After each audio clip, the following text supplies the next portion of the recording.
and today I am joined by the lovely Liz Rice, Technology Evangelist over at Aqua Security, and Ashley McNamara, Director of Open Source at Microsoft, and Cheryl Hung, Director of Ecosystem at CNCF.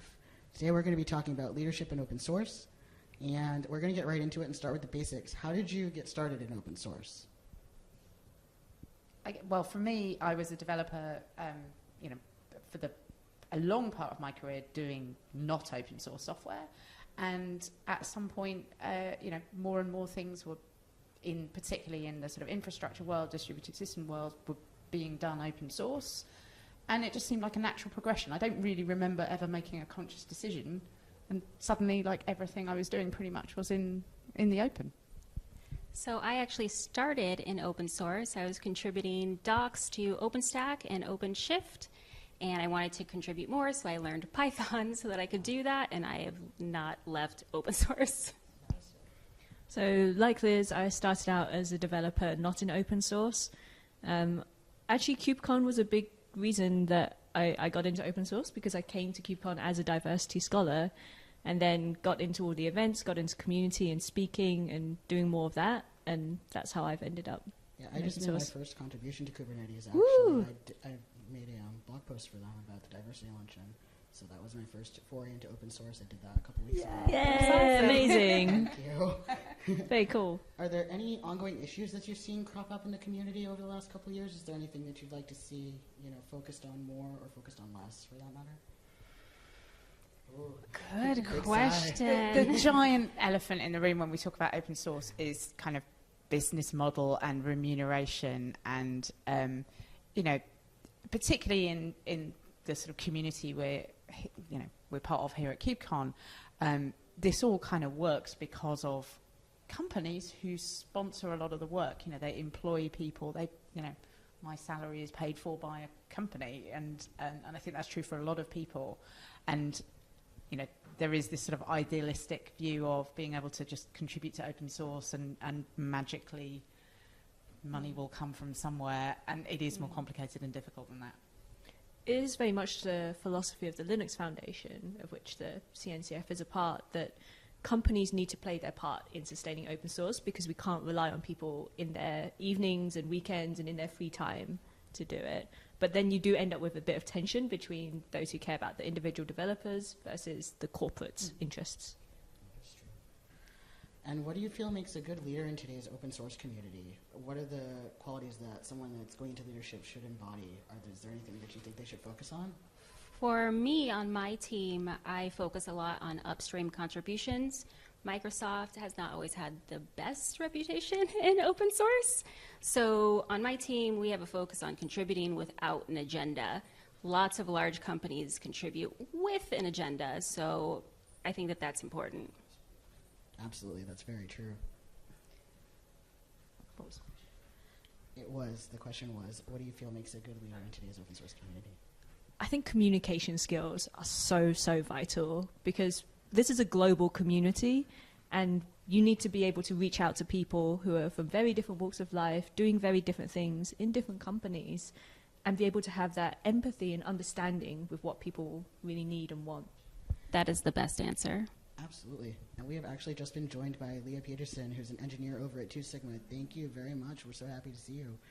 Hi, I'm excited to be here. I was late because I was helping out the Diversity Luncheon hack, Absolutely. which was a great success. Awesome.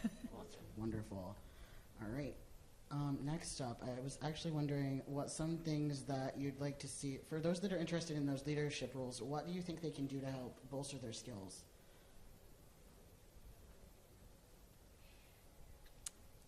Expand on that a little bit. For example, if you're just a software developer that wants to get into a leadership track in the open source community, what sort of skill set should you focus on? What skills should you pick up that will make that path easier for you in some way? Can we double down on communication? I would have Yes, said you the can. same thing, yeah. Yeah, because if you, at some point, you have to spread your impact beyond what you can do as an individual. And in open source, part of that is communication, and part of that is being willing to put yourself out there and say, I can do this. I want to put my effort and my time into making this happen, And it is a long process. You know, you have to show some sustained contributions over time for people to really trust that you have the best intentions of the community at heart, and you're not just sort of someone trying to jump in at the last minute and go, I want to be a leader, what can I do? Yes. I think there's also a very distinct difference between sort of leadership in kind of corporations and leadership in the community, because for the former, you get a kind of, you know, a stamp of authority, and you basically can say, you know, I'm the boss of you. And that just isn't true when you are in a community like an open source community, and it becomes much more collaborative, and, you know, leading is almost leading by example rather than anything more kind of, you have to establish your own credibility, and people will respect you for the things that you do, not for the role that you have. Right. Absolutely.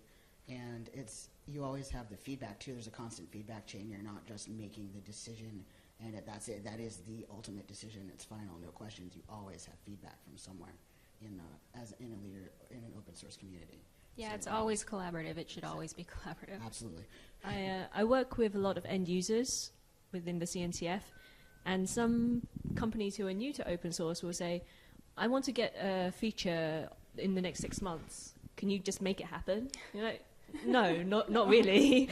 I mean, all the projects are self-governing. If you want to have something done, you have to kind of go in there and put your time and do it yourself.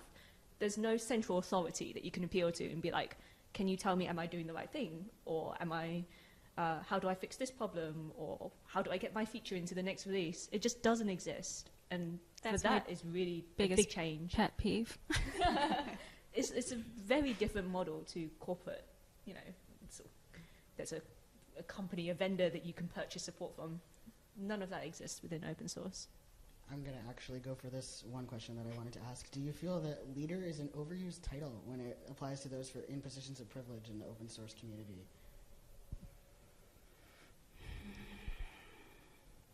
I think maybe the first impression is when you say, oh, this person is a leader in the community versus this person is a leader in a corporate hierarchy, that gives perhaps the wrong, very different impression.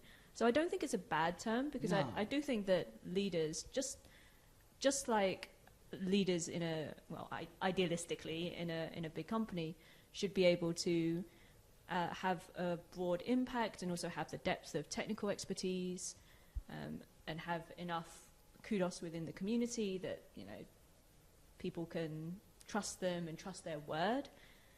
So I don't think it's a bad term, but perhaps the first impression is not the same.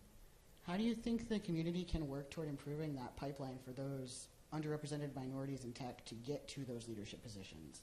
What do you think can be done better, and how can underrepresented minorities make their claim not necessarily stronger, but I guess the word is basically what can they do to help themselves, and what can the community do to help serve them better to get them to those positions?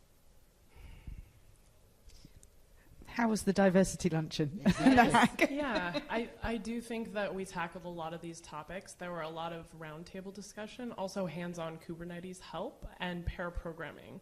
So I think those initiatives where you can go and connect with a small group of people who have a similar experience to you, and you can feel like you can reach out to them in the future. And then also, I know a lot of the pair programming specifically, they were helping directly, like, how do you get started contributing to Kubernetes? What are your personal blockers? And let's work through them. And it was a learning together experience. And I think, I do hope that some blockers were lifted, or people kind of saw their way forward. And if not, connected with people who hopefully could help them in the future. Yeah, contributing is one part that you can do on your own with enough initiative, but I think that the other part is having leads who are mostly white men be ambassadors for underrepresented people.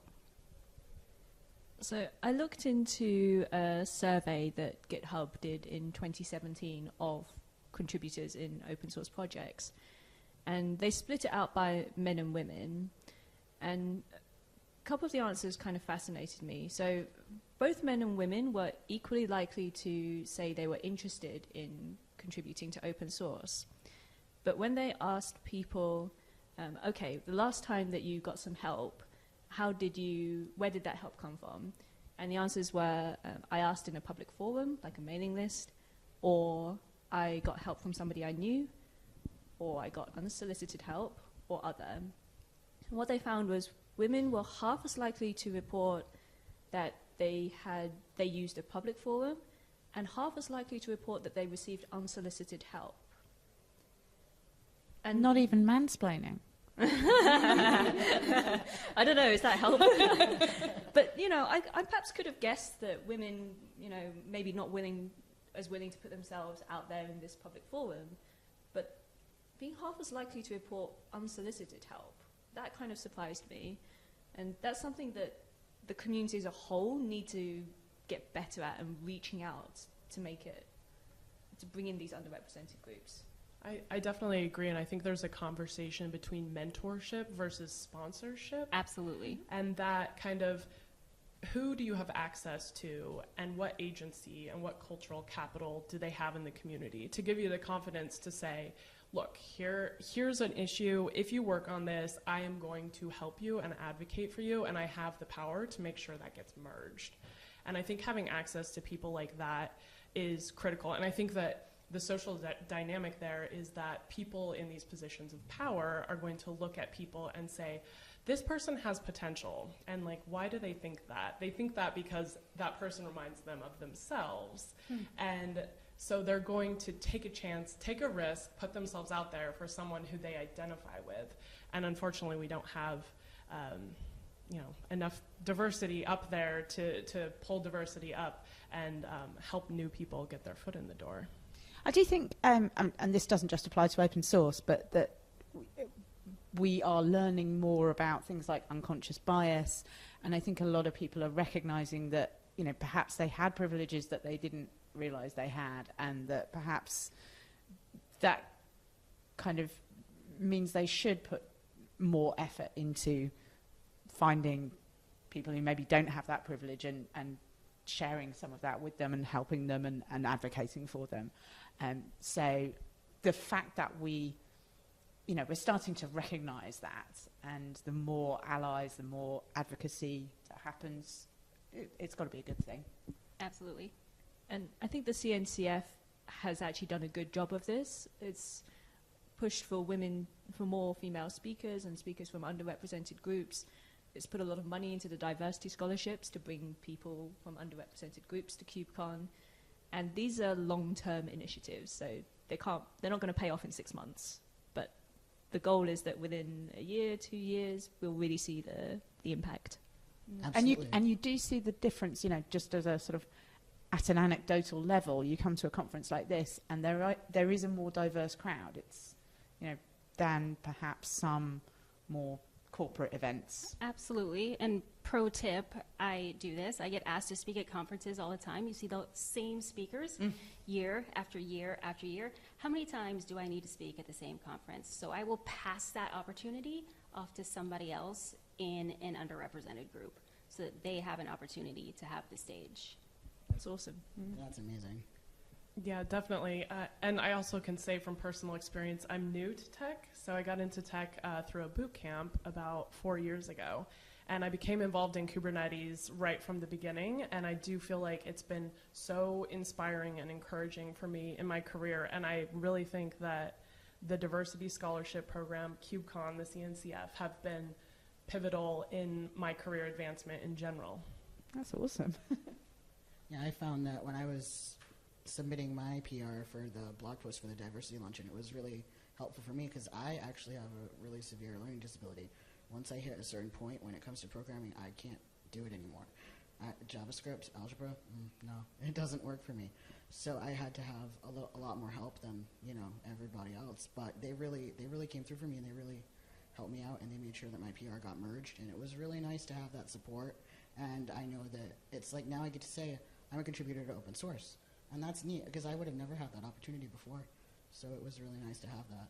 I think it's really quite a recent development that people are recognizing, contributions don't have to just be code, and there are all sorts of other ways that people. I think you did a really good talk about that. I talk about it all the time. Yes, yeah, and yeah. Yeah, Yeah, I think that's important, that people, that you don't have to just program. You can blog, you can write, you can help people in so many different ways. You can to be a draw part of this amazing community. gophers. Absolutely, you can draw gophers. You could draw gophers. Open source projects are a business at the end of the day, and they need all kinds of business help from all kinds of people. That's true. And what are some pieces of advice that you give to people in open source that are interested in getting those more in-depth roles in the community? What sort of tidbits would you give them? Be consistent as you contribute. Pick a project that you like and be consistent. That is true. Don't just have one sparse contribution here and there. Just try and do whatever your goal is, once a month or once a week or something like that. All right, and that was about all I had. So I would love to thank you for joining us, and I really appreciate it. And we're live here from KubeCon, and we'll see you later on today. Thank Thank you. Thank Thanks. you. Thank you.